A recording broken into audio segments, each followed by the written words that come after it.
Ours is truly an amazing planet. 169 countries, 24 time zones, and 1,700 American Express travel offices worldwide. In places like Kuala Lumpur or Sri Lanka. Actually, there's 2 there. So you can replace plane tickets, traveler's checks, a lost card, even in Abu Dhabi. But you can't get your mail forwarded there. And as a matter of fact, you can. Now, with a Visa card, you could probably get help at some foreign bank. But with American Express, you can get help virtually everywhere on the globe. Well, not everywhere. Scaled it, jumped it, skied it, surfed it.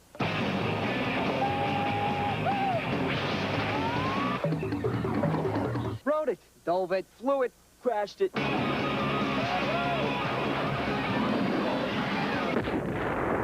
Never slammed it, never guzzled it. You've never done nothing till you do Diet Do. Did it, dug it, savored it, relished it. Hey, man, let's do this again. Your most fantastic questions now have answers as Michael Jordan defies gravity. How'd he do that? How'd they do that? Find out Wednesday.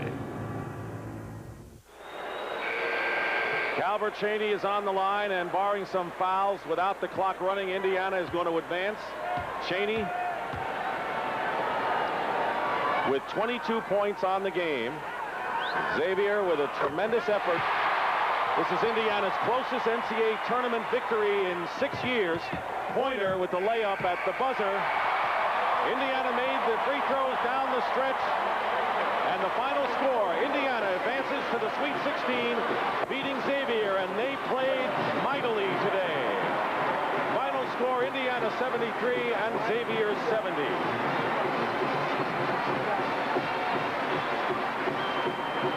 So number 1 moves on to St. Louis, and they'll play the winner of Oklahoma State-Louisville coming up next. So for Al McGuire, this is Dick Stockton in Indianapolis. Final score, Indiana 73, Xavier 70. They'll move on to the regionals in the Midwest next week. And the Chevrolet players of the game are Brian Grant of Xavier, who had 16 rebounds and 3 blocks, and Calbert Cheaney with 23 points and all the big plays for Indiana. Stay tuned for more NCAA tournament action. You are watching CBS Sports exclusive coverage of the NCAA Basketball Championship. And right now, let's send you back to our New York studios and Jim Nance. All right, thank you very much, Dick. So now Indiana, Kansas, and Cal are set for St. Louis, the 3-point win. And Raph, you were sitting here saying home cooking at the Hoosier Dome. You're tough. I thought when you play there and Bobby Knight's on the bench, I mean, you have to have everything going for you. I didn't think Xavier got some favorable calls most of the ball game. At the end, when the situation developed on the inbound, the referee should have stopped the clock, then started another count. Instead, they let the time expire, and, you know, 5-second call at that point.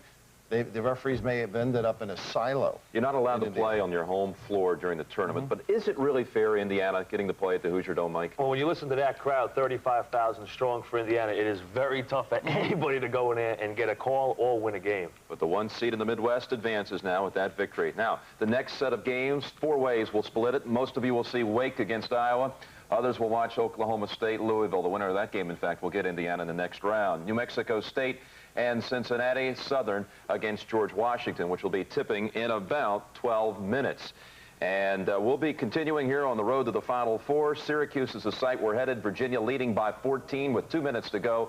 Stay with Big Ten ACC matchup in the Southeast. Second round play at Nashville. Tim Ryan and Ann Myers for Wake Forest and Iowa. Take it away. All right, Jim. Yes, here in Nashville, second round action in the Southeast. We'll begin the day with the Wake Forest Demon Deacons, and they are the number 5 seeds against the Hawkeyes of Iowa, out of the Big Ten, seeded at number 4. And later from here, we will have the top seed in the Southeast, the Wildcats of Kentucky, against number 8, Utah.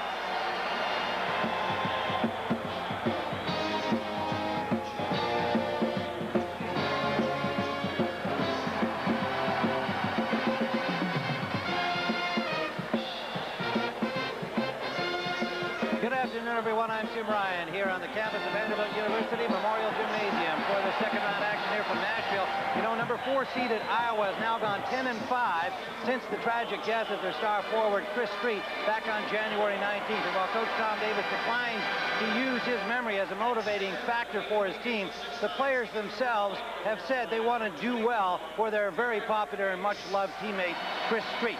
And so, here they are in the second round, taking on Wake Forest in what should be a very good matchup. I am joined by our Hall of Fame basketball player and new mom, Ann Myers, and this matchup today figures to be different from the first round in that you've got two teams that are pretty physical, but maybe an edge in size and power going to Wake Forest. Well, you do, especially the forward positions with Rodney Rogers and Trelawney Owens. They're so big, 6'7" and 6'8", and I talked to Tom Davis before the game, and he was saying we're probably not only going man-to-man, but have to switch up into the zone because we can't match up in that forward position. Iowa, of course, does have the tallest man on the court, and a pretty good one in A.C. Earl. Well, A.C. Earl is going to be a key for Iowa as far as where he gets the ball on the block, and that, in essence, defensively for Wake Forest is going to be a key to try and push him out of position. Two good backcourts. Is there an edge to either team? Well, Childress is the main backcourt guy for Wake Forest to try and get his three-point shot off along with Val Barnes. All right, let's take a look at the starting lineups here today. And you can see that Iowa, with Rogers and Owens up front, the muscle there that Ann referred to. Hicks in the middle, pretty good size. Should be a pretty good matchup for Earl. And it's Childress and Harrison in the backcourt. Winters and Lookingbill with A.C. Earl at center. Smith and Barnes in the backcourt. The word this morning from Iowa that one of their outstanding substitutes, Jim Bartles, a sophomore from Freedom, Wisconsin, is out with the flu, and he is joined in that situation by another reserve player, Kevin Skillett. Coach Dave Odom of Wake Forest, now with a record of 20-8 on the season, his 4th year at Wake. The at-large entry that lost to Virginia in the first round of the ACC tournament has his team back on track. A victory over Tennessee Chattanooga, 81-58 in the first round. Tom Davis of Iowa, his team beat Northeast Louisiana in the first round here in Nashville, 82-69. They now have a record of 23-8, and like Wake Forest, an at-large entry, they are, of course, out of the ACC, out of the Big Ten. And the officials are Scott Thornley from Pocatello, Idaho, Richie Ballesteros from San Francisco, and Bobby Vetketter from Gun Barrel, Texas. You know, you talk about Jim Bartles and Kevin Skillett being out of the game. Both those players average 11, 12 minutes a game, and Bartles averages 16 points and 7 rebounds. Tom Davis likes to use a lot of substitutes, wear the other team down, so that could be a key as far as those two players being out. No doubt. As we said, Bartles was a key performer in the first round game. Kevin Skillett did not appear in that game, but as you mentioned, he does normally get a lot of minutes. Wake Forest is in their goal today, and Iowa in white, defending to our right. Kevin Smith, number 10, Val Barnes, number 20, the backcourt for the Hawkeyes. Wake Forest in that 2-3 zone. You can see they're really packing things in, not letting A.C. Earl get that ball. Lookingbill hits for 3 to start the game. Wade Lookingbill, the man who replaced Chris Street in the starting lineup of the Hawkeyes, was one of his best friends on the team and felt obviously in somewhat of a strange position, earning that spot as he did, but he has played well. Of course, there were about 3 or 4 other guys that felt that Chris Street was their best friend, too. That's right. Very popular player on this team. First foul of the game will go to Earl. Let's make it Winters. Winters picks up the foul. James Winters. James Winters, they call him Skywalker on this team, has great leaping ability. We talk about Winters and Lookingbill, only 6'5", and really not as physical as like a Trelawney Owens or a Rodney Rogers. Winters indeed was Chris Street's roommate. They lived together on the campus, near the campus at the University of Iowa. Junior from Joliet. Owens makes the first. See Dave Odom with his glasses on, very superstitious. When he gets a winning streak going and he's got his contacts on, he'll keep those contacts on. But he won the other night with his glasses, and he's wearing them again. Trelawney Owens had 22 points against Tennessee Chattanooga in round 1. And Coach Odom says that he has been their best player the last several weeks.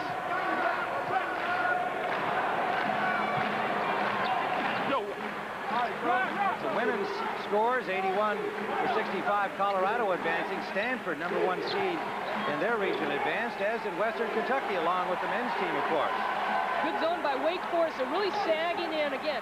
AC Earl having a tough time getting the ball where he wants it. The perimeter players really have to take concern as far as trying to get their shot off. There he got the ball inside and trying to go back outside. Nobody was there.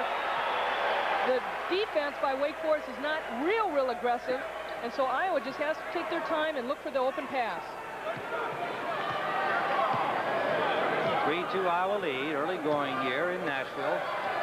Round 2, the winner heads to the Sweet 16. Childress works his way to the top of the key, and a good feed underneath. Rogers.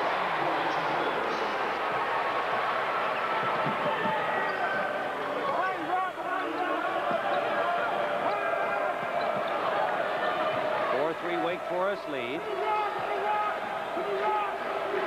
Barnes and Smith in the backcourt. Luckendale hits another three-pointer, his second. 6-4 Iowa.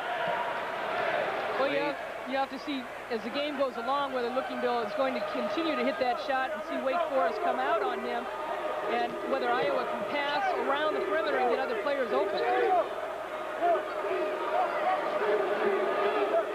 Changes the play in the half court, uses Hicks for a screen, missing the three, rebound. Trelawney Owens. 4 points for him.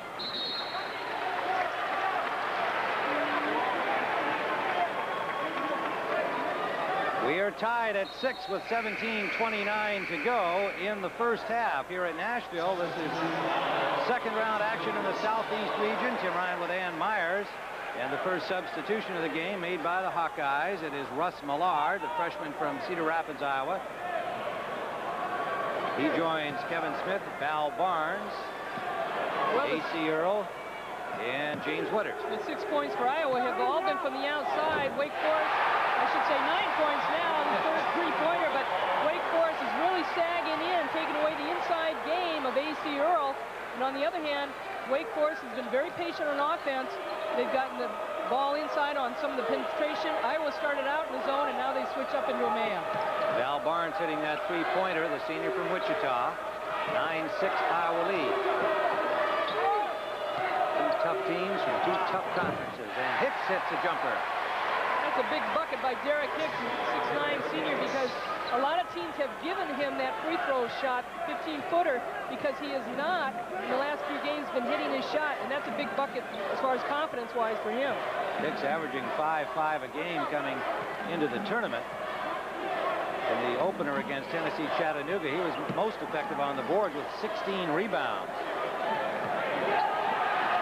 Turnover. Hicks controls to Childress, and Childress almost lost it to Winters. Iowa getting back on defense, not sure where they're setting up in a man or a zone. Harrison missed, but Rodney Rogers did not. 10-9, Wake. Iowa looks a little tentative. They're hitting their outside shots, which obviously is going to keep them in the game. Nearly missed one, but they're passing the ball a little bit slow on the perimeter. It'll be Wake Forest ball when we return. 10-9. We've still got basketball for you. This is outside Memorial Gymnasium at Vanderbilt, where today Michigan State has just beaten Vandy 5-1 in the first of two. Let's play two. Well, inside we're going to play two as well. And it is 10-9 Wake Forest leading Iowa. Iowa in white, Wake Forest in gold. Later here, it'll be Kentucky and Utah. Childress banks it.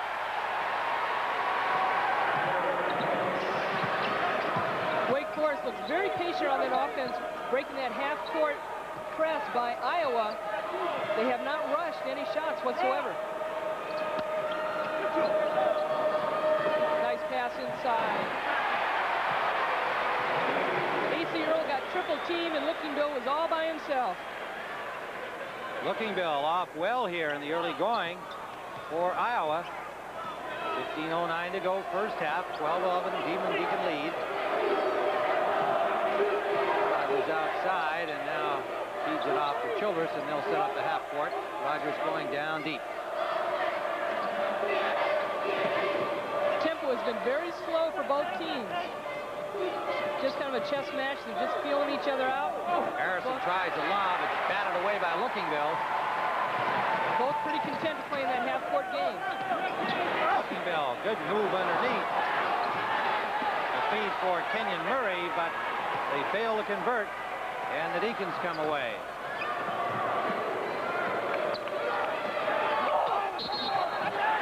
Rogers. Basket will count, and he'll go to the line. Rodney Rogers, 6'7" junior from Durham, North Carolina. 6 points for him. Good ball movement that time by the Deacons, and Childress is really the one that was the catalyst in starting that. He got it down quickly and hit the corner. The ball came back around to him, and as Rogers was getting down low in the lane, he made a nice pass inside. Iowa sends in Monterre Glasper at guard, number 13. They have Kenyon Murray reserved forward in, who had 10 points in the victory over Northeast Louisiana in the first round, a freshman from Battle Creek, Michigan. Hicks rebounding on the miss by Rogers from the free throw line. Mark Lucas in at guard for Wake, number 25, a junior from Girard, Pennsylvania. Good outside shooter. Joining Childress in the backcourt. Owens. Wake Forest by 5. 6 points for Owens, who had 22 in the victory in the first round over Tennessee Chattanooga. Wake Forest in a man-to-man defense. A.C. Earls hook, missed everything. Turnover by Iowa. 13:38 remaining first half. Iowa trailing by 5, 16 to 11, and make it 7. Rodney Rogers getting the hot hand for Wake Forest. Val Barnes quickly the other way, won't go for him. Owens couldn't handle the rebound. Lookingbill. Ray Lookingbill, 10 points now for Iowa, cuts it back to 5. Tim Ryan with Ann Myers here at Nashville, second round action, Southeast region. Number 4 Iowa, number 5 Wake Forest. Travel call, Iowa ball. Well, as soon as I had said that things had kind of slowed down, both teams, all of a sudden they just turned it up. Dave Odom frantically waving down court. The benches are along the baseline here at Memorial Gymnasium, not on the sideline as usual in this rather unusual basketball arena at Vanderbilt. Wake Forest 18 to 13. Russ Millard back in the Iowa lineup, number 52, the freshman from Cedar Rapids. He has the ball. Kenyon Murray kicks it back out. Offensively with Iowa against the zone, as long as they pass the ball and get into those seams, they'll get an open shot. They have had several opportunities, but they've hesitated and then just looked to pass. Now Barnes off for Murray, in and out. Childress up high to grab the rebound.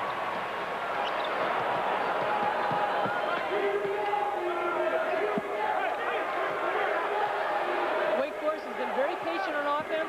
Iowa in the zone. They switch. Got Val Barnes on Childress. Both teams kind of switching things up on the defense. The guards will stay a man, and then they switch up top if defensively. Down low, they'll stay in the zone.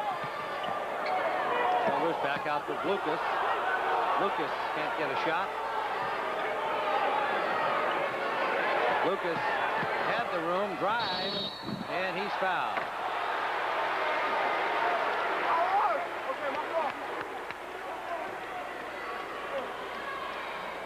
First foul on Murray. You can see in the rebound department, Wake Forest, the bigger men, so far having the edge. And both teams shooting pretty well, but Wake at 70%. Rodney Rogers off best, 8 points, 2 rebounds for the Demon Deacons. Well, one of the reasons Owens and Rogers are getting their shots is because of the guards. The guards are able to get the ball inside of them. Trelawney Owens has taken 1 or 2 baseline shots. On the other hand, Iowa against the zone of Wake Forest has not been able to get the ball inside. Lukenville has been a bright spot for them outside-inside, but AC Earl has touched the ball twice, and he's been able to pass once for 2 points and then have a hook shot that wasn't even close. Lucas missed the first of two. 18-13. These teams are already into the Sweet 16. Indiana having some problems with Xavier before advancing. And Virginia, a winner earlier today. So Lucas missed both. Smith driving into traffic. All tangled up with the big guys, but Iowa controls. Winters, Millard.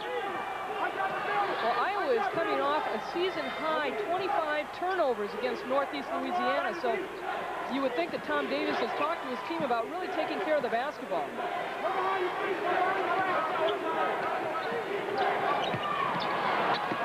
Millard pulls his way up. Good job by Russ Millard, the freshman from Cedar Rapids. And the Hawkeyes have to continue to try and get it inside, even if they can draw a foul. Try and get it to their big guys.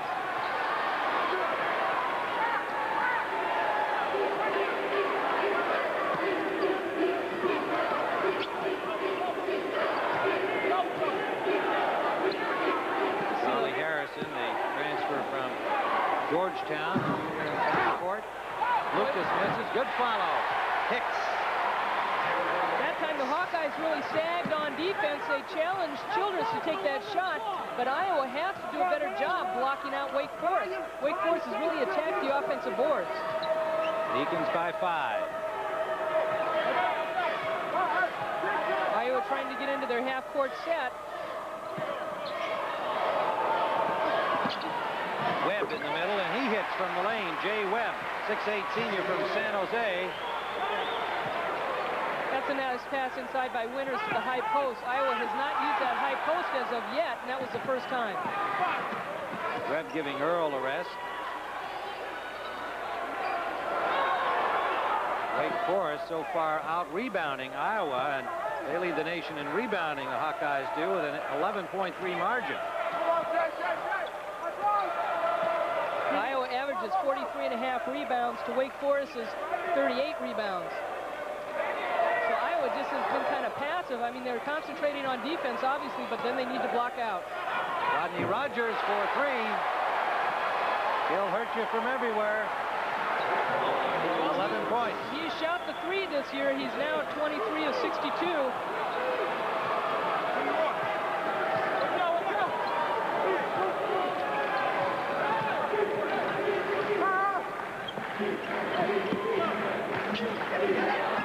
Another turnover for the Hawkeyes. You really see both teams have really sagged down from their guards positions to challenge the guards to take those shots. A steal and a foul from behind.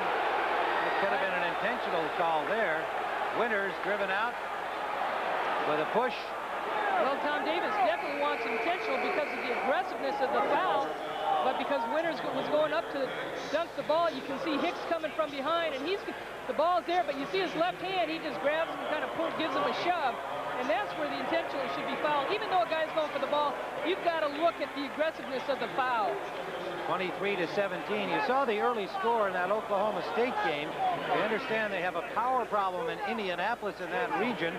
Those of you who have been switched to our game, we hope you'll enjoy it while you're with us, but we do intend to take you back to the game you were watching as soon as power can be restored there. So meanwhile, enjoy Iowa and Wake Forest. 8:56 remains here in the first half.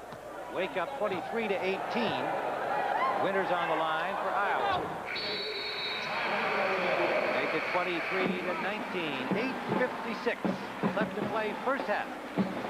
We're in Nashville, Tennessee, Music City, USA, so the college bands are contributing their form of music to the city of Nashville this afternoon on a beautiful, bright spring day. Baseball outside, hoops inside. March Madness in Nashville. 23-19, Wake Forest on top. Tim Ryan with Ann Myers. 8:50 to go first half. Well, something to look at in this first half so far. AC Earl right there. He finally gets one knocked down and into the game. but he has been held scoreless in this first half and has not been a factor defensively either. Kevin Smith sets up the half court for Iowa. Looking Bill. Back to Kevin Smith. Tried to feed it inside to Barnes, and Wake broke it up. Let's see who gets the ball. Well, that's the first time the Hawkeyes have penetrated against that zone. Might have been an inadvertent whistle. Scott Thornley apparently blew the whistle, and he's now consulting with Richie Ballesteros.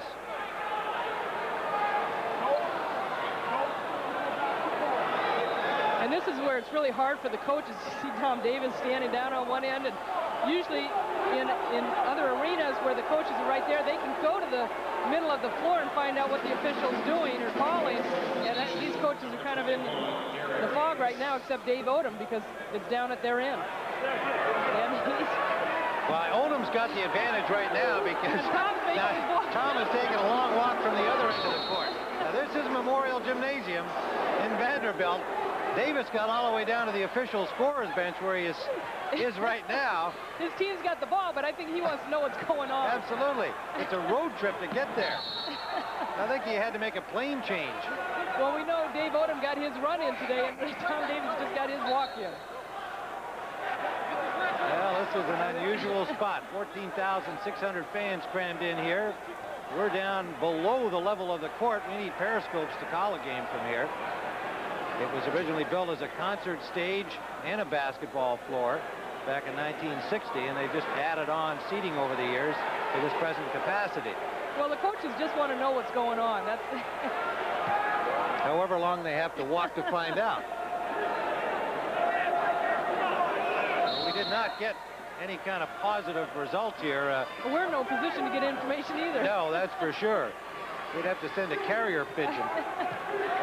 Right now, the score still stands 23-19, and it remained Iowa ball, which was the key thing that happened. Smith hits for three. Kevin Smith, the junior from Fort Worth. And we're down to a point now. Iowa trailing by one.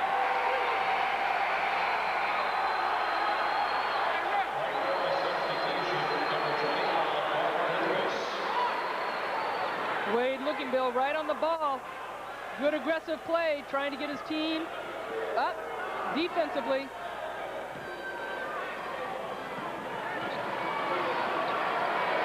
(23-22). Wake Forest with the ball and the 1-point lead. And for three, Childress. 5 points for Randolph Childress, the sophomore from Clinton, Maryland. Looks a little bit more aggressive coming out, attacking that zone now the last 2-3 possessions. Winters cuts it back to a 2-point margin. Oklahoma State 2-0. Our last score from there against Louisville, and the clock is still out. There's a power problem in Indianapolis, and so that game has been held up at least for a time, and we have brought you to this one. Those of you who are watching that game, we'll return you there as soon as they get power restored in Indianapolis. Hicks from outside. Oh! And it's rebounded by the Hawkeyes, James Winters. Kevin Smith off the front iron. Barnes rebounding. For Earl, follow-away is good. First basket for A.C. Earl. And we're tied at 26.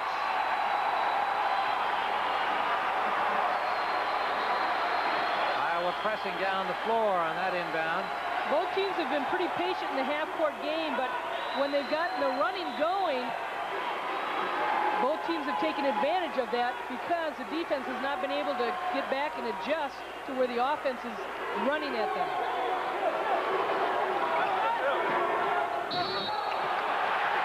Jelani Owens, nowhere to go on the baseline. And time is called. 6:14 to go. We're tied at 26, first half. In action, Southeast region. That's A.C. Earl the first there with a black cap on. And the proud father of A.C. Earl the second, who is performing here for Iowa today. You can see both teams shooting very well. Iowa 10 of 16, Wake 11 of 16. And the Hawkeyes losing 2 players to the flu overnight. Jim Bartles, who plays quite a bit, and Kevin Skillett, also a man who's had his minutes over the course of the year. And they like to use a lot of folks out there, so they're missing 2 from the bench today. Barnes inside for Earl. Well, the one thing you have to give credit to the Hawkeyes for, there's a great move right there. I think a lot of people wanted to travel, but boy, A.C. Earl's legs are so long, he made a light pivot move. Scored for them. Wake Forest has done a good job keeping the ball out of his hands, but he makes a nice move inside there. All right, Daddy likes that action. Earl to the line. 28-26, chance for a 3-point play. Second foul on Hicks.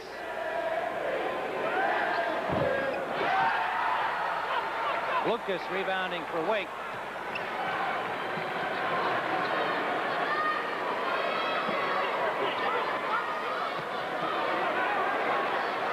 Childress. 3. No. Follow. Good. Rogers. And there you talk about the big body as far as screening out. Iowa really has to concentrate on Rogers and Owens, but not only the big body, they're so quick. And it's difficult sometimes when you get a big guy that's slow of foot like an A.C. Earl, cannot screen out somebody as quick as a Rodney Rogers. Earl, nice move inside. Lucas commits the foul that time, and Earl more aggressively going to the basket now. We're tied at 28. Also, you see the defense for Wake Forest. Hicks kind of getting caught behind A.C. Earl, and Iowa doing a much better job getting him the ball and moving the ball around the perimeter, which leaves him open, and he's able, nice little move right there, coming back to the left side and creating the foul. But A.C. Earl really has to get involved in this offense, and Iowa, I think, has done a good job as far as kind of taking their time. They didn't force things into it. One more free throw for Earl would make him the second all-time scorer at the University of Iowa. He has the Hawkeyes up by 1, 5:17 to go. 2 substitutes ready to come in. Glasper for Kevin Smith in the backcourt. And they'll wait on the next one. Tom Davis said that he has really improved his game as far as rebounding, passing this year. So a pair by A.C. Earl, and he'll get a rest. And he goes to the bench as the second leading all-time scorer at Iowa. Jay Webb comes in to replace him, the senior from San Jose. Number 42. Good effort there. A flying interception by Glasper. And Glasper with a dish for Webb.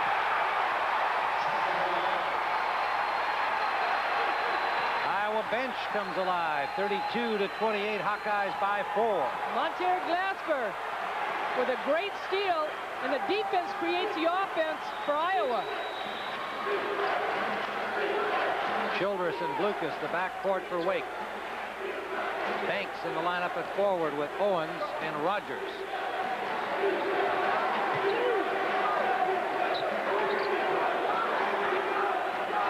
See Iowa zoning down at the baseline. Owens missing. Glasper rebounding. Murray.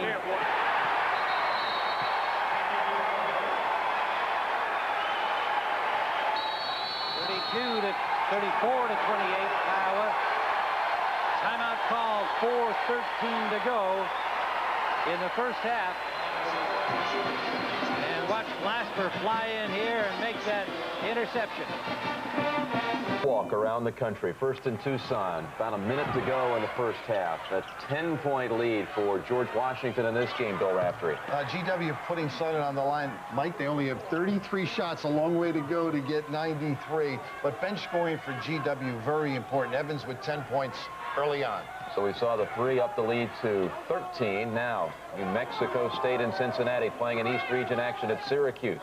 7:20 on the clock. You see it. That is not an error. That is 34-8 Cincinnati. Mike? Give me a team you picked to go to the Final Four. Cincinnati defense, defense, and more defense. New Mexico State, when they don't turn it over, which they've done 11 times, They can't make a bucket against this swarming Cincinnati defense, which looks very much like one of the top defensive teams in the country. Meanwhile, in the first half, 12 minutes to go, first half, Oklahoma State leads by 10. They had to endure a 21-minute delay because of was it a phone outage or a power outage, Mike? Well, it's folks from Xavier calling a dome. But they're back in action here, Rap. What's the story? Early Louisville went inside, and they were very effective, as you see here. It's a matter of hitting shots Oklahoma State able to convert. All right, Wake's within 3. We'll get to a couple of those sites coming up at halftime. Back to Tim and Ann. 3:45 remaining first half. Iowa leads by 3, 34-31. Tim Ryan and Ann Myers here in Nashville. Lucas and Childress, the backcourt for Wake right now, with Banks, Rogers, and Trelawney Owens up front. Iowa has sent Val Barnes back into the backcourt, senior starter. And Trelawney Owens from behind the backboard. What an angle on that one. 8 points for him, 34-33. Well, if he's not underneath the basket getting rebounds, that's his shot on the baseline. A.C. Earl from outside. 8 points for Earl. Earl with Winters, Glasper, Barnes, Millard.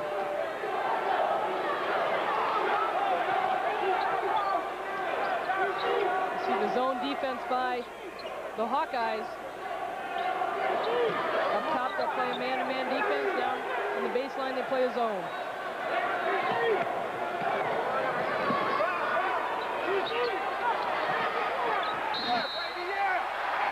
And right now, Wake Forest is having a difficult time figuring out whether Iowa is in a man-to-man or a zone.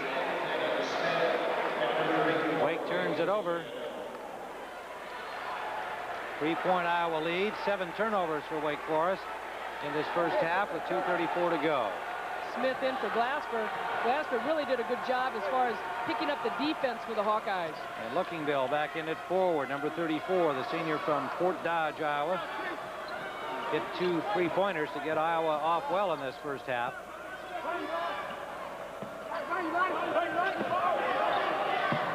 Kenyon Murray back in it forward, number 3.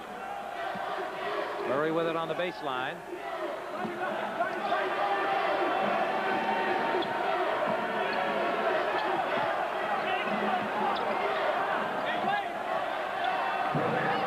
Around by Earl off the front of the rim and rebounded by Banks.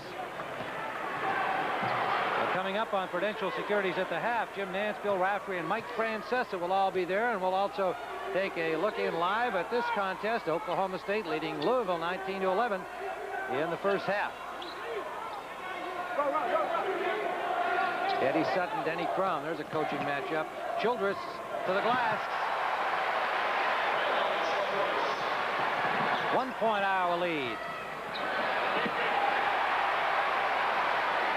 Murray, 38-35. You know, for Wake Forest, they've been very patient on their offense. Childress is the one guy, though, that really has to create things out there. He did on the last possession, but he's the one that is going to get things going as far as the passes, the penetration, or the outside shot.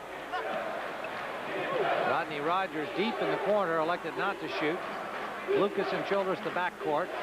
And now he tries from the corner for 3, and that's no good. Rebounded by Banks. Travis Banks. Sophomore from Clinton, North Carolina. 1 point Iowa lead. 38 seconds left and counting. First half. Both teams have shot the ball well from the floor. Wake Forest shot 63% against Tennessee Chattanooga. Interception. Picked off by Banks.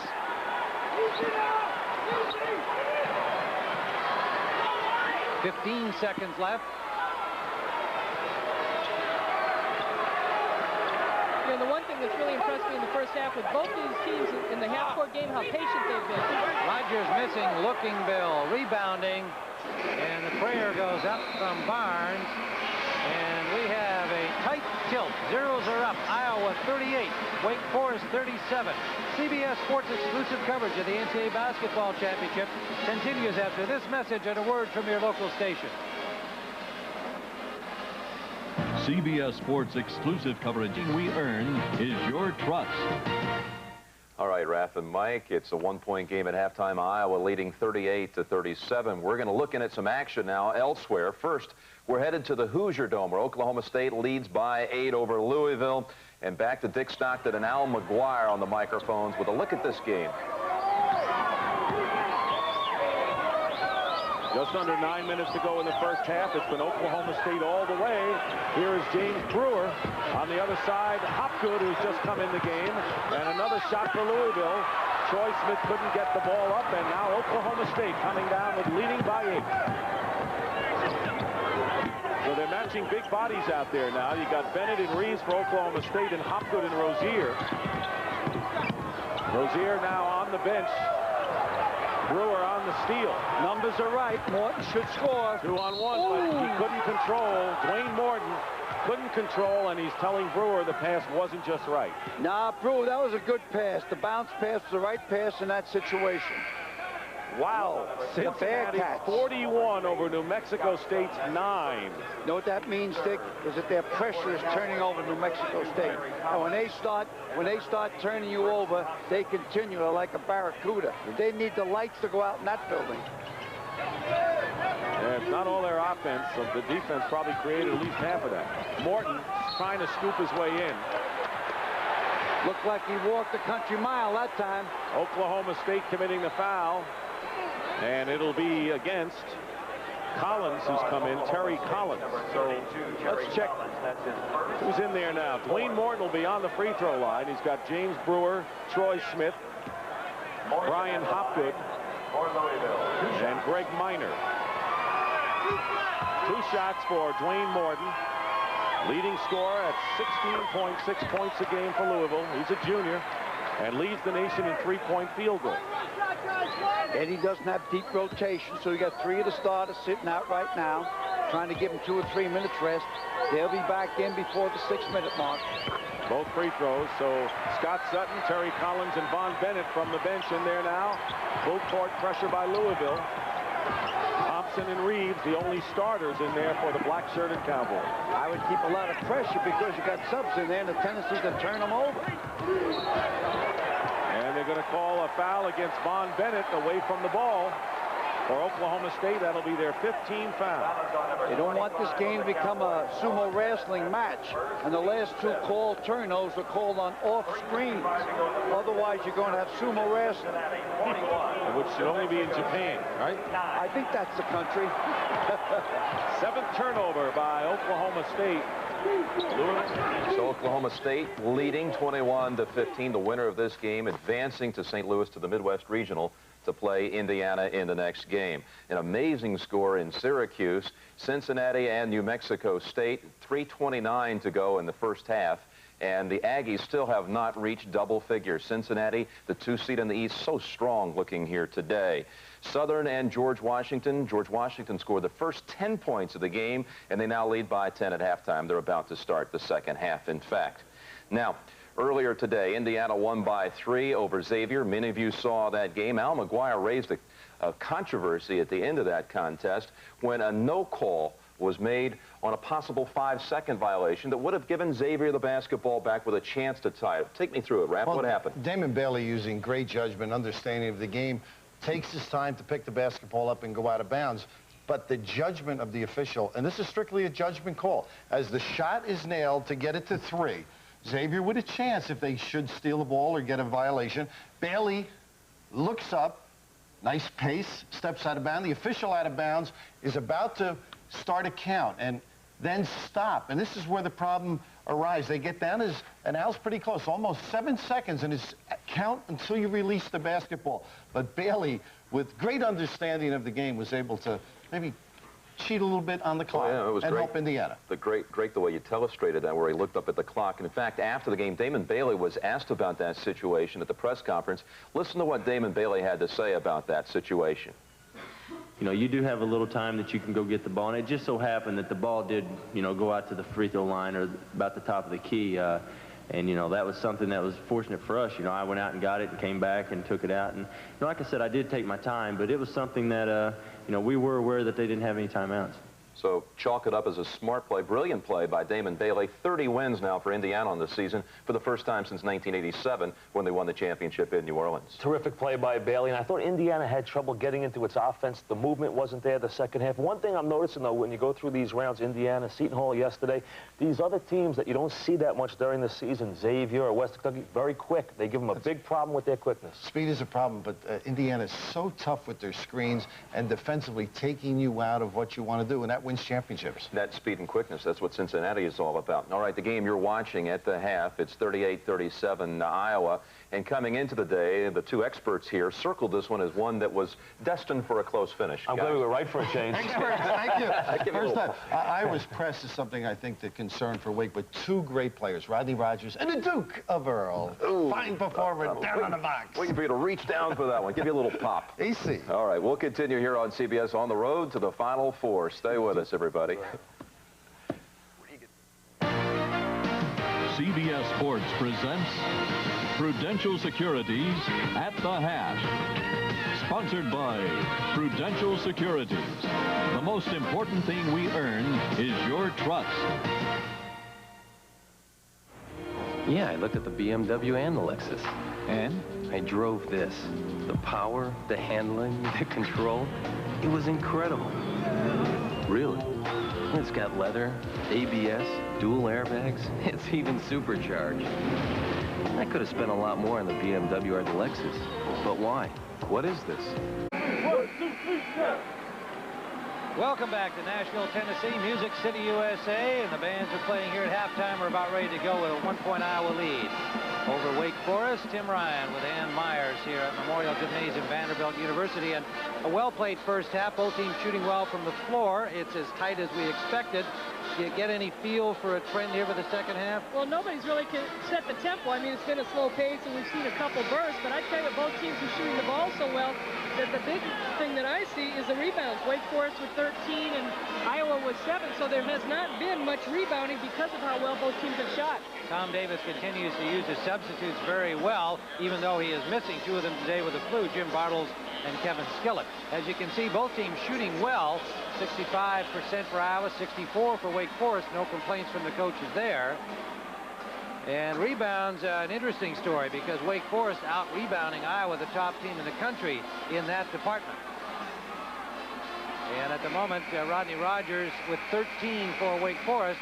And Wade Lookingbill got off to a real good start, but he cooled off. He had 10 of the first 13 Iowa points, hitting 2 3-pointers at the beginning of the game. Hasn't scored in the last 11. He's not a guy they look to do the scoring for them, so that's been a bonus so far. The guys who can score got to crank it up in the second half, but Iowa leads by 1. And the one thing you noticed also, Tim, was that Ace Earl with 8 points had no rebounds. So Wake Forest has done a good job keeping him off the boards. And we'll see if Iowa picks things up, not only defensively in this half, but whether they can hit the boards and be strong. Wake Forest in goal, defending to our right, Iowa and white to our left. Childress, first shot of the second half. Dropped for him. Rebounded by Rogers. Another big rebound by Rodney Rogers. And Wake Forest now with 14. Rogers had 26 points and 5 rebounds in the victory over Tennessee Chattanooga in round 1. First foul on Harrison. Sent Barnes to the line for Iowa. Del Barnes has been very quiet, only 3 points in that first half. He really has not looked to shoot the ball. Dave Odom way down at the other end of the court from the action.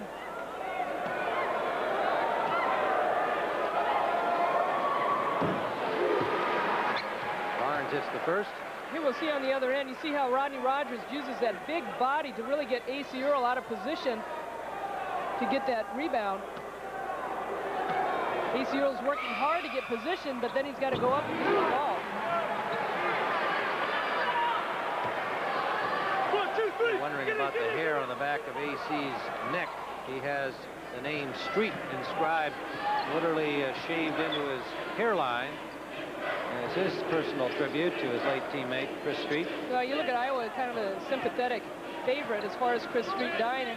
And he died in the middle of the season. I kind of compare it to like the Hank Gathers back in 1990 with Loyola and Bo Kimball, and they made it to the Final 8. And I think, because I had done their games the year before, nobody believed that Paul Westwood could have his teams run like they did. They got a shot off under 7 seconds.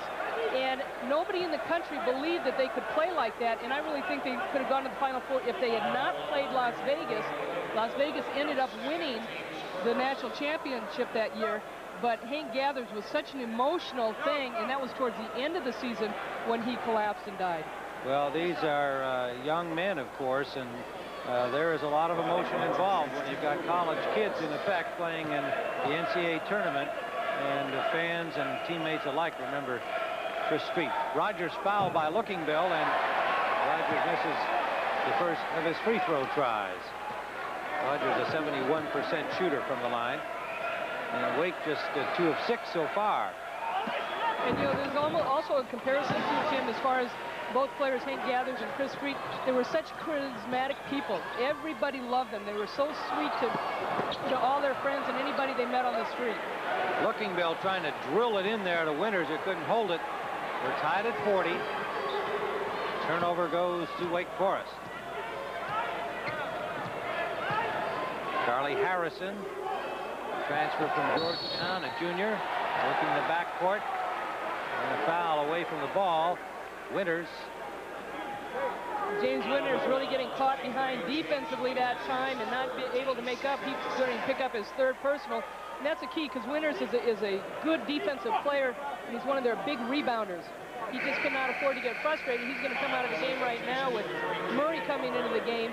But Winters is a big player for Iowa as far as getting a lot of rebounds. Of course, there haven't been too many rebounds to get because of how well both teams are shooting. And he contributed 12 points in the victory over Northeast Louisiana in round number 1. So Kenyon Murray comes in for him, the freshman from Battle Creek. They lose a little experience there, but Murray played well in game 1.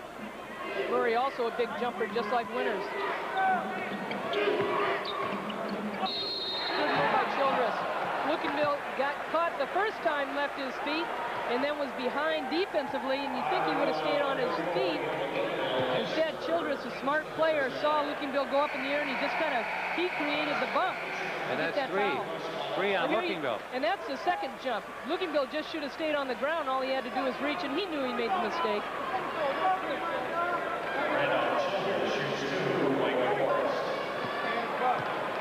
We're just underway in the second half, tied at 40, 18:28 to go. And Wake Forest at the line in the gold uniforms. Childress fouled by Wade Lookingbill to pick up his 3rd for Iowa. They now have 2 players in foul trouble. 9 points for Childress and a 2-point Demon Deacon lead. Kevin Smith driving hard. Iowa looking to pick up the pace a little bit, bringing that ball up quickly. Al Barnes working the baseline, nowhere to go. The crowd thought they were going to get into it. Sellout crowd, 14,600, and most of them are Kentucky fans. They'll be later against Utah. What a big shot by Kevin Smith. 3 points. Iowa by 1.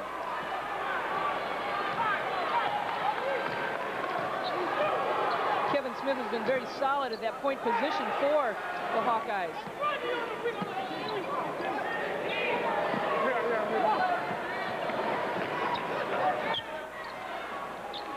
Harrison for 3. Yes.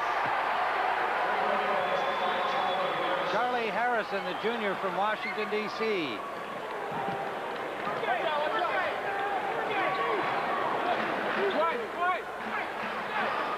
Iowa slowing it down. Smith and Barnes in the backcourt now. Millard, A.C. Earl, and Murray up front.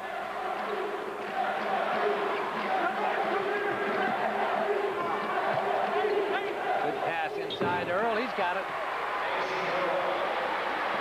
10 points for A.C. Earl. This press really has not bothered Wake Forest that much. It's not been an aggressive press. Iowa has not been able to trap out of it. And there they get the first trap, but Wake Forest has been very patient. Once they break it, you can see Hicks kind of bring it back out. Rogers for three. Hasn't hit from there off the front iron. Maybe one of the first times or the few times that Wake Forest has had a poor percentage shot. Good hands by the guards by Wake Forest trying to create some havoc. Good recovery by Smith. Really lost it. He was double teamed by Harrison and Childress. You can see that middle is wide open against that zone. Murray for Barnes. He's got room. Rebounded by Wake. All you see is gold jerseys under there going up for the boards. There are kicks. Hawkeyes have not been able to crack that baseline line of Wake Forest to get the rebound. Harrison from Rogers. Earl rebounds. First rebound of the game for A.C. Earl. Smith. Murray down on the ground. He's getting back up, but big bucket by Smith. 47-45 Hawkeyes. Rogers got away with that. Foot-side pass, and Childress. Good call by the official. Offensive goaltending. The ball was bouncing way up high. Looked like it was going to go back in, and Hicks gets a hand on it. I think he had that basket, so bad break for Wake there. 15:37 to go, second half. Iowa by 2. There it is. No basket.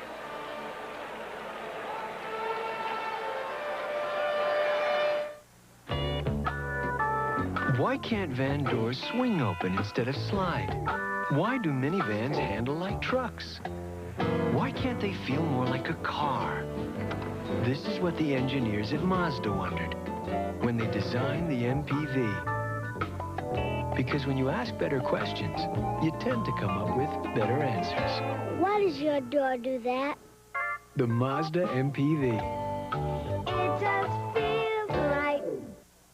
We're talking credit cards with a distinguished panel of experts. You're on the air. When they say I can skip a monthly payment on my Visa card, do they skip a month on the interest?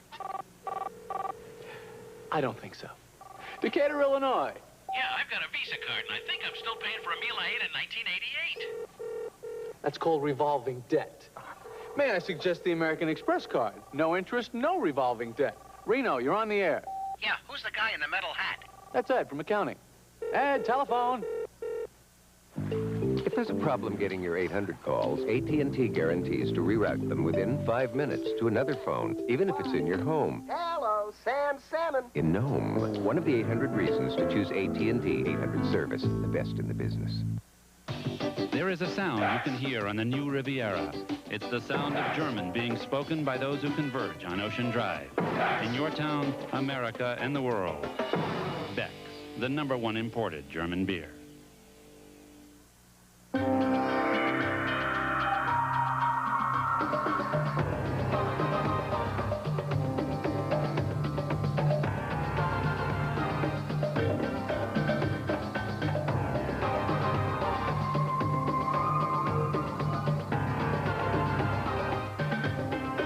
Levi's loose-fitting jeans. A loose interpretation of the original. Can a marriage counselor and a divorce lawyer share an office and still respect each other? People have fun when they're married. And then when they get caught, they wind up single again. Good advice, Friday, April 2nd. Biggest lead in the game has been Wake Forest by 7. It's down to 2, and it could have been a tie ball game again, except for that goaltending call. Derek Hicks Passive interference. Just got a little anxious that time, but you know that press, what it created was Wake Forest starting to take a quick shot, and I think that's what Iowa would like to do, is get into a little bit more of a running game and force Wake Forest in an up-tempo game, because Wake Forest against that press, taking a quick shot. Lookingville, another big outside shot, would force Wake Forest to run with the Hawkeyes, which is what Iowa likes to do.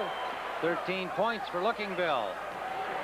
Went through a scoreless drought there, 11 minutes of the first half after hitting 2 threes to start.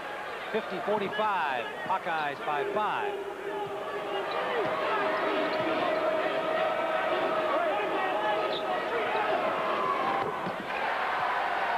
Childress has had the hot hand when he's shooting from the outside. He's got 2 3-pointers in this game. And 12 points on the game for Randolph Childress.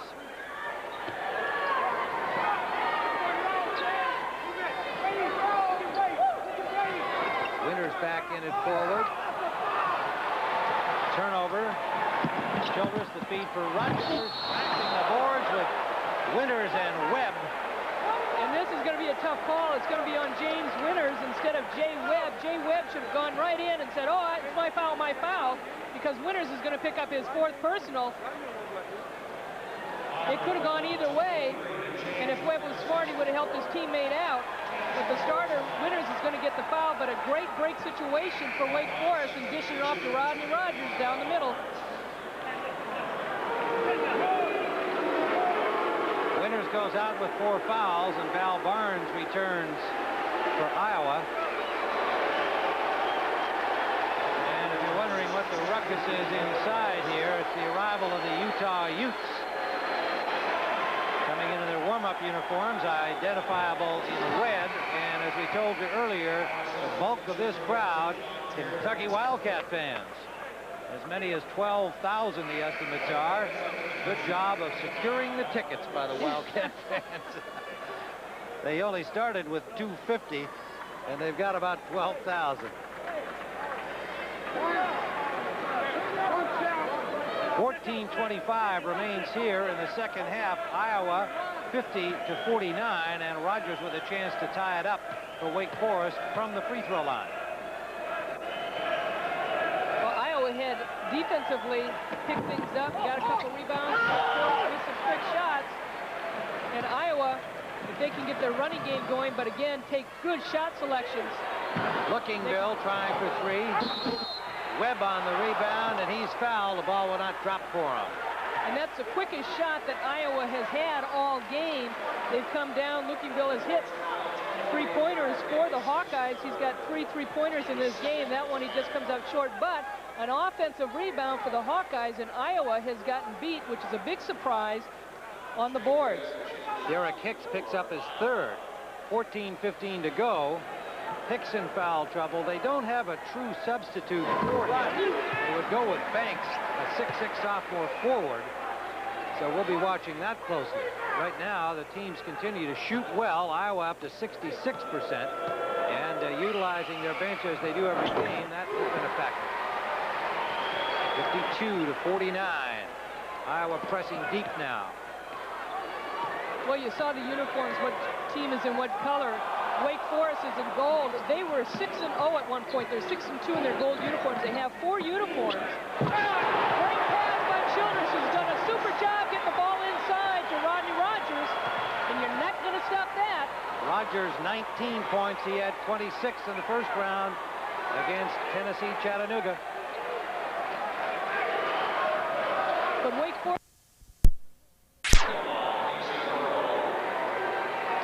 Good pick right there, and Lookingville trying to get open on the baseline, and you see Murray with the pass, nice pass inside.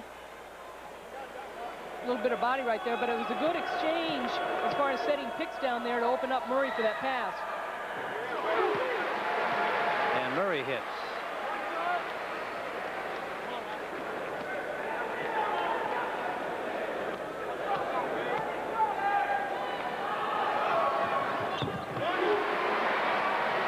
Solid from the free throw line. Now up by 3 points. 54-51. That press has not bothered Wake Forest in the first half. In the second half, they picked things up a little bit to try and break that press as far as breaking it quickly and then taking a quick shot. And they took a couple 4% shots. Childress. And with Childress handling the things as far as the offense is concerned, things get settled down. Travel call against Randolph Childress. 9 turnovers by Wake Forest. Childress does a good job penetrating to the basket. He thought he got the defensive call as far as the foul was concerned, but they saw the officials a little shuffle of the feet. He averages nearly 20 points a game. He's a key performer. He's a fiery guy out there. Keeps everybody pepped up as well. Well, he can miss his first 3-4 shots, and he'll go by Dave Odom and say, "I'm hot, coach, I'm hot." Ohio State on top in women's play. Auburn 59-53, and Stephen F. Austin leading Clemson. And Virginia on top of Florida, number 2 seed. There are 3 women's teams that are still in, with same as the men: Iowa women and men, Vanderbilt men and women, and North Carolina men and women.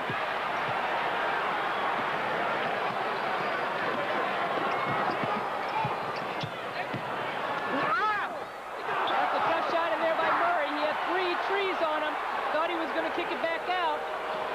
He felt he might be able to get a foul out of that. Childress going the distance.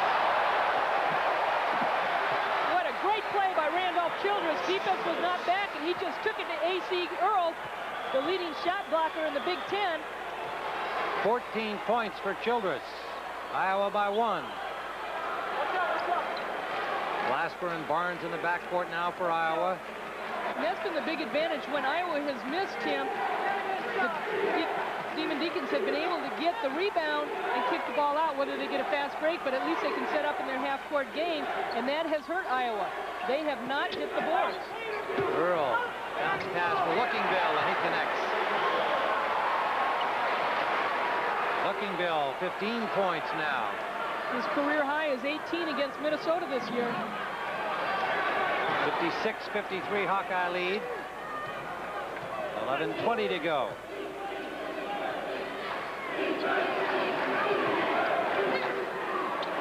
Childress for 3. We're tied at 56, 17 points for Randolph Childress. Barnes. Wake Forest again doing a great job screening out. Iowa just has not been able to get on those offensive boards. Trelawney Owens came up with that one. Lucas and Childress, the backcourt pair now for Wake. Hicks had it knocked away. Good recovery. Glasper all over him. They're going to call a foul on Glass for reaching in, but defensively, they were able to stop Rodney Rogers from taking that baseline, but Rogers recouping, making a good pass down low. First on Glasper. Owens will go to the line. Eddie Fogler, the men's Vanderbilt coach, Jim Foster, the women's coach here at Vandy. Both watching today. Fogler has his team into the Sweet 16. The men's side, and of course the Vandy women won their opening round against California. Well, my math is so bad. I never was good in that subject, but there are 6 teams. I had said 3, but Vanderbilt's won with the men and women. North Carolina, you got Louisville, Western Kentucky. And Virginia. Yep. And Western Kentucky mentioned, yeah. So that's kind of interesting to see how both men and women proceed the rest of the way in the NCAA postseason play. And here it is tied at 56, 10-26. Remaining in the second half. Harrison back out for Blucas. Blucas and Harrison in the backcourt. Hicks, Owens, and Rodney Rogers. And there's a sample of what that guy can do. So strong. And what a touch. Well, they just really pass the ball around, make things open up for him in the middle, and they get a good pass inside to him. Earl responds. That's been the big difference as far as Rodney Rogers getting the ball. Wake Forest being patient on offense. A.C. Earl ties it at 58. 12 points for Earl.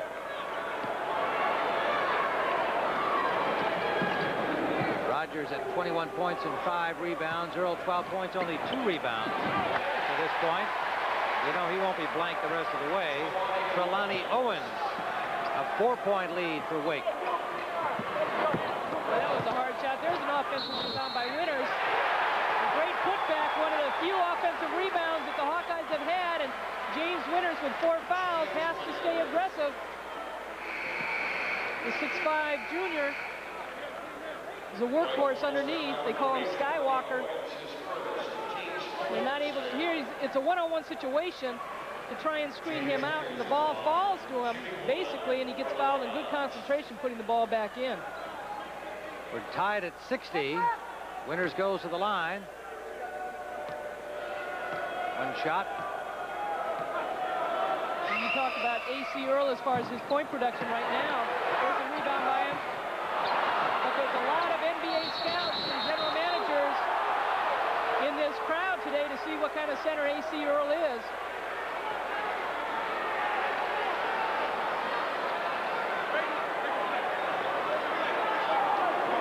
And the arrow, which goes up and down, the V for visitor and the H for home. The light lights up on the home side, and that's Iowa. That's right. It's easier when those arrows point one way or the other. Earl missing, and it's rebounded by Wake. Rodney Rogers. All even at 60.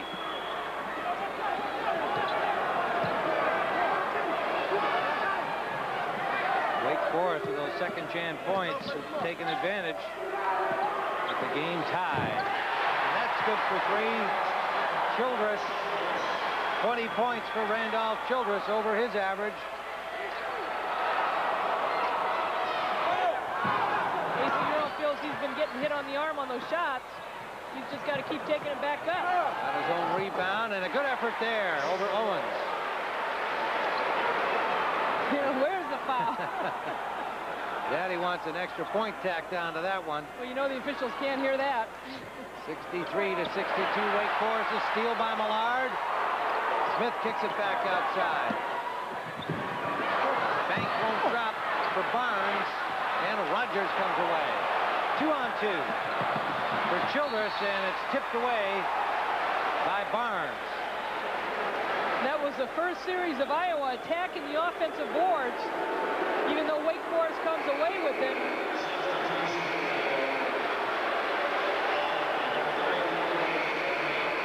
You see Rodney Rogers coming down with the ball and kind of swings it, doesn't know Millard is right behind him, but the Hawkeyes cannot take advantage of it. 8:12 to go, 1 point Wake Forest lead. Mark Lucas. Owens. Don't drop for him. Rebound by Hicks. The Demon Deacons. Childress. Demons on the boards, huh? Yeah, they sure are. Nice turnaround by Owens. And as well as both teams shot in the first half, they're missing a little bit more, and Wake Forest has just controlled the boards. Iowa, number 1 in the nation. AC Earl dribbles it off his foot, and they call it to Iowa, but Iowa, the number 1 team in the nation as far as rebound margin, are getting beat on the boards. Wake Forest leads by 3, 7:38 to go. Hey, several of the people from the pros, Don Nelson, head coach, GM of the Golden State Warriors, Mike Dunleavy, coach of the Bucks, Jerry Krause, GM of the Bulls, and they're all looking at the same guy, and he's easy to see out here today, AC Earl, the senior. Well, in this game, they're looking at the big guy. In the next game, they're all looking at Jamal Mashburn, and Nelly was telling me earlier that, hey, we got a lottery pick. You got to look for somebody big. 65-62, and make it a 1-point lead. Barnes. Wake Forest by 1. Hawkeyes continue to press. It's not a real aggressive press. It created the odd trap with it, but Wake Forest has not been bothered too much. Rogers for Trelawney Owens, and then Rogers breaks for the basket, but it's Murray there for Iowa. Iowa coming out of that timeout was in a man-to-man. Smith. Kevin Smith, the junior from Fort Worth, 7 points. Iowa by 1. Seesaw battle continues. Largest lead belonged to Wake Forest, 7 points, back in the first half at 18-11. And when you can get a defensive rebound, you can get your break going, and that's what happened with Iowa. Kevin Smith just kicked it up, and the defense was not able to get back and find him. Rogers hasn't hit the long ones today. Earl rebounds. And really not that bad a foul by Mark Lucas because it stops the break. Second on Lucas. Iowa by a point. Well, more action coming today on CBS coverage of the tournament. UCLA and Michigan, the top seed out west, and Utah and Kentucky right here in Nashville, Kentucky, the top seed in the southeast.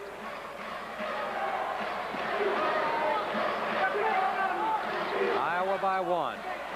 Smith and Barnes, the backcourt. Lookingbill, Earl, and Murray, the front court.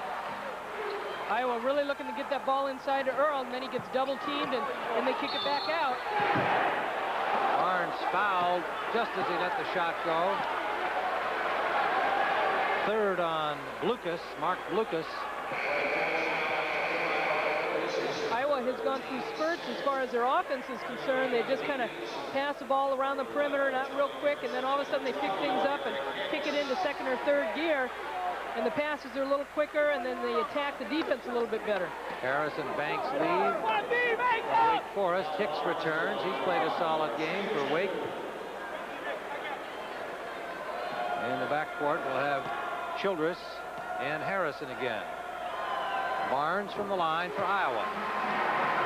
Barnes last year this year is only 74% free throw shooter. Last year, he was 86%. He was 21st nationally. And he hurt his foot, though, last year, so he's had to kind of work himself back in, and he's had a great senior year. He hits for 2. 10 points for Barnes. 3-point Iowa lead. 6:09 to go. This one looks like it's going to go right to the wire.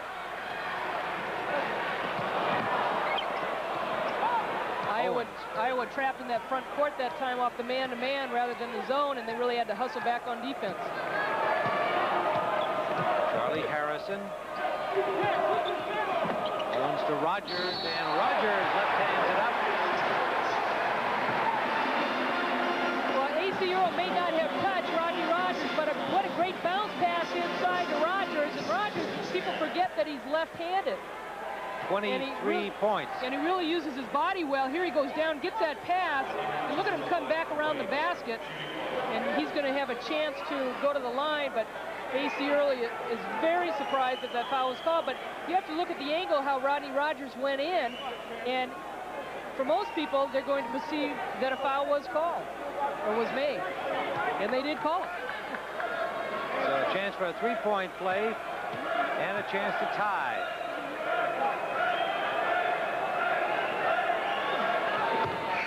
24 points for Rodney Rogers, and 26 in the opener here in Nashville against Tennessee Chattanooga. We're tied at 68. 5:46 to go. Wake Forest pressing down deep.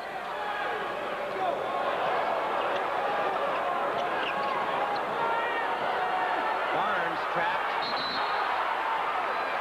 Barnes calling a timeout.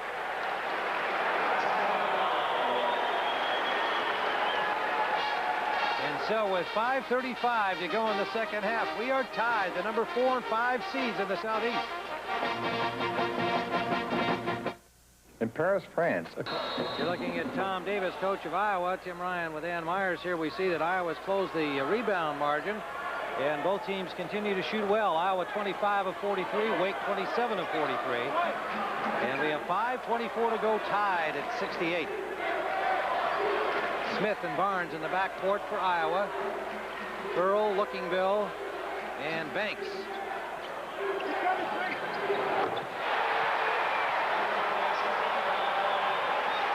Val Barnes, big three-pointer. Now with 10 points.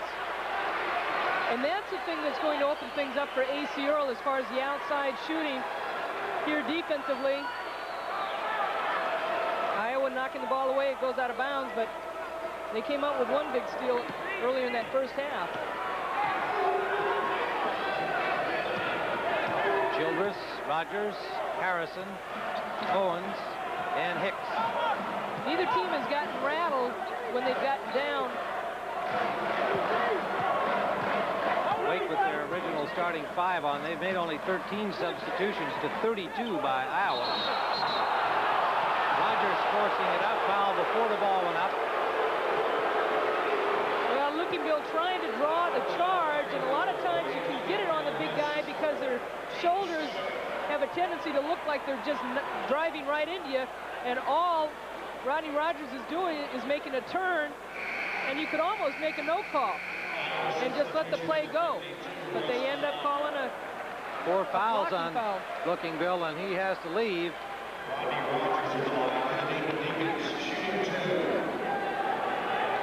You know, we mentioned about the substitutions for Iowa and the 2 players that are out, Jim Bartles and Kevin Skillett.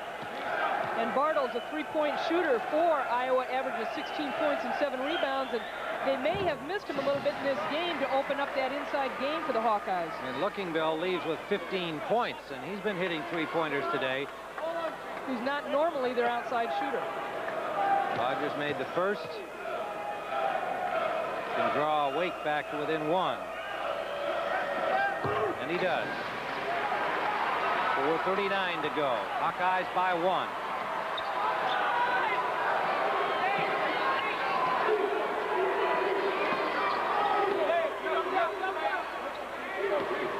A.C. Earl.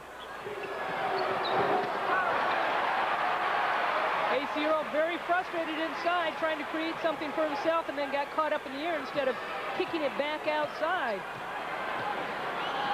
Give credit to the Wake Forest defense, really making it frustrated for A.C. Earl.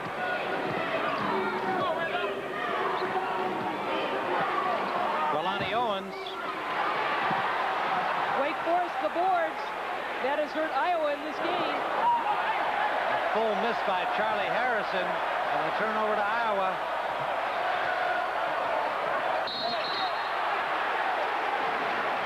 Reach-in foul call against Wake. Owens picks up his second. Now we're into the penalty here. 1-on-1.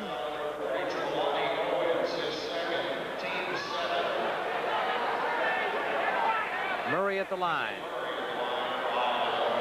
17 foul on Wake Forest. And way at the other end. You know they can really hear Coach Adams. That's right. And Murray hits. Murray really has been a nice surprise for the Iowa Hawkeye team out of high school. 6'4", jumping over a 6'4" kid for a dunk. And this guy can really get up in the air. Tom Davis has really been pleased with the way he's played this season. Iowa's 14 of 15 from the free throw line today. And they have a 3-point lead. Kevin Smith is replaced by Glasper. Monter Glasper comes in at guard for Iowa. Another freshman from Albion, Michigan.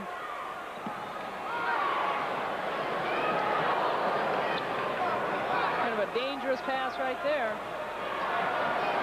Now remember, we've got more action ahead. UCLA and Michigan, top seed in the West. Kentucky, the top seed in the Southeast, from here in Nashville against Utah. All ahead on CBS today as we continue our road to the Final Four.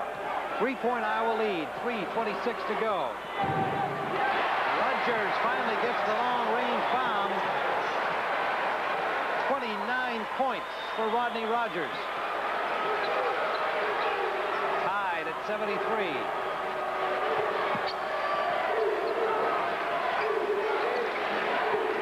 Thing for Iowa is not to force it inside to A.C. Earl, and then once Earl gets it, he has to make sure he's got a good position for that shot.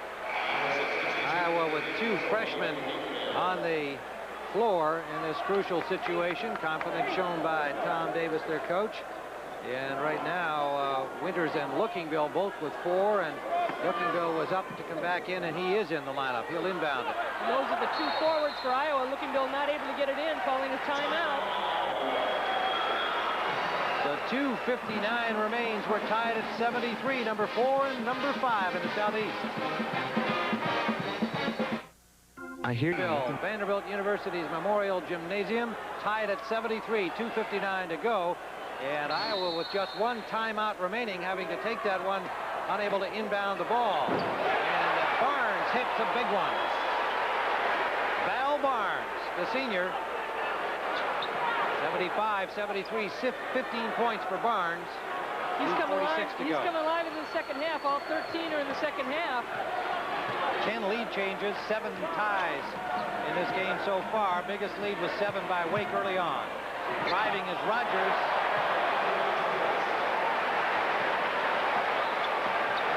Tied again. 31 for Rodney Rogers.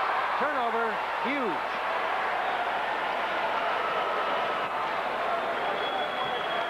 Harrison had it handed to him. Wake with a chance for the lead. Original starters on the floor for Wake Forest. Hicks, Rogers, Owens up front. Childress, Harrison in the backcourt. Well, Winters is guarding Rodney Rogers. There's a timeout by Wake Forest, and Winters with 4 fouls had a tough time that last possession. Wake Forest takes the timeout. 1:59 to go. We're tied at 75. Timeout remaining. They're both in the bonus. Tied at 75, 1:58 to go. Wake with their original starting 5. Barnes and Smith in the backcourt for Iowa. Millard, a freshman up front. With Winters and Earl. Childress. Well, that's the one guy you didn't want shooting the shot. Wake Forest knew it was going in. 23 points for Randolph Childress, the sophomore guard from Clinton, Maryland. Iowa just sagged off a little bit too much on Childress. He's been hot from that outside. Smith for Barnes. Barnes, pointer off the mark. And the rebounds again. They're going to call a foul on Millard, pushing Rodney Rogers underneath.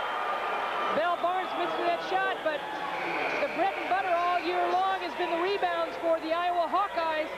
And you can see A.C. Earl, Derek Hicks has done a great job on A.C. Earl as far as keeping him away from the boards all game long. Hicks has only had 4 points. They were early in the game, but he has worked tremendously hard on the defensive end to keep A.C. Earl away from the boards. Buckingdale with 4 fouls on him. Staying in there, of course, with 1:19 to go. Rogers missing the first free throw, and Wake Forest rebounds. Rogers with 31 points on the game. Wake leads by 3. They have the ball. Iowa's got to go into a man-to-man, pick them up. They've got to force something. They're calling it out now. Winters on Harrison. You got Owens and Smith in a mismatch there. They switch back. Wake Forest didn't see it. Smith now comes out on Harrison.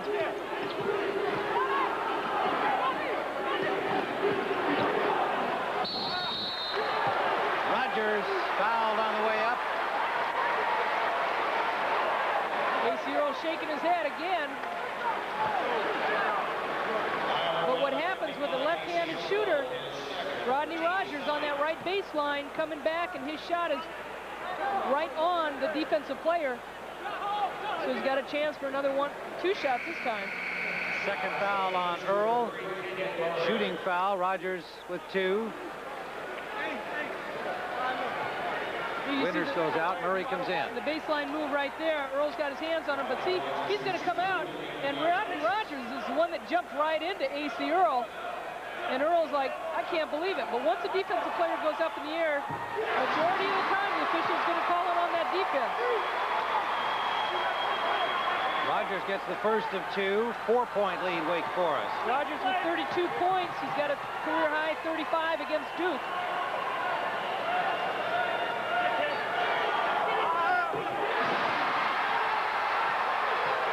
to 75. Rogers plays so relaxed, so poised.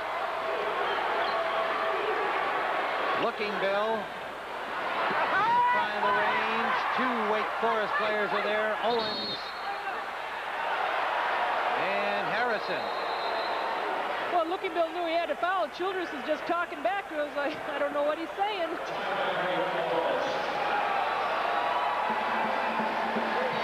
31 seconds remain with a timeout. 80 to 75, Wake Forest. There was no foul called on Looking Bill on the play, although it looked like there could have been, and he would have been out of the game had it been called. There is a foul called on Barnes there. Well, both guards going after the ball that time, and Owens just kind of threw it out there for anybody to get. Call a holding foul on Val Barnes is first. Wake Forest has no timeouts remaining. Iowa has 1. 31 seconds on the clock. You know, it shows you how tough the Big Ten is. Tom Davis's team lost 8 all season long, and 7 were in the Big Ten. The only loss outside the Big Ten was against an ACC school, Duke. Childress widens it to 6. 24 points for him. He has really played under control this game, really taken charge of the offense. 82 to 75, Wake Forest. Smith for three. Hicks on the rebound for Wake. Fouled by Barnes.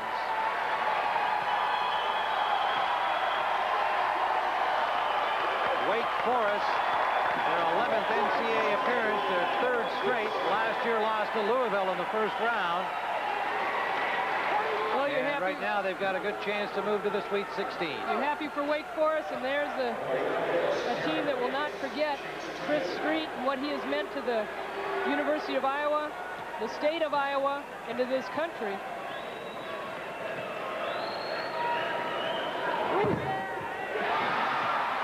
Hicks rattles it around and gets it to go. 82-75. 5 points for Hicks. His performance today not so much measured in points scored. He has just been an all-around solid performer, defensively particularly. 84-75.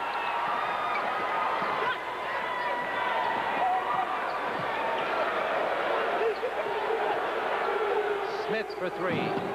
Front iron, Murray. Murray for three. Yes.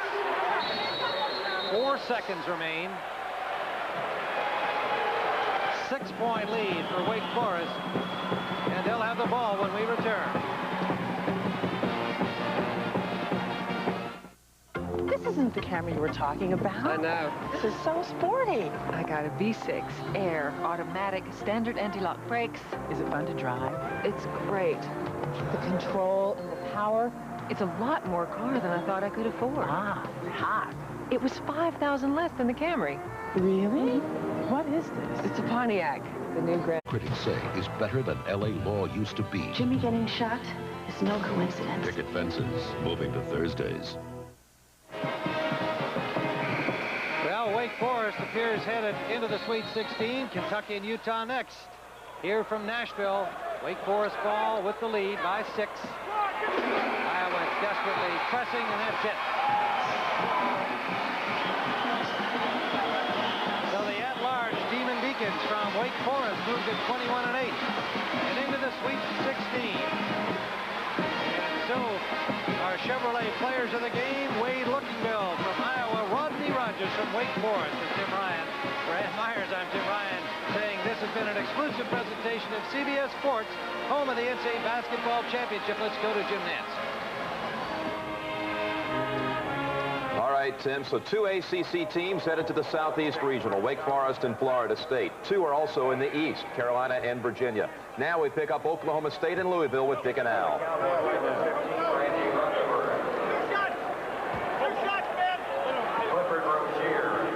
Randy Rutherford replaces Scott Sutton in the Oak State lineup. And Rozier will be on the line. There is Scott Sutton, who's just a junior. He'll be back.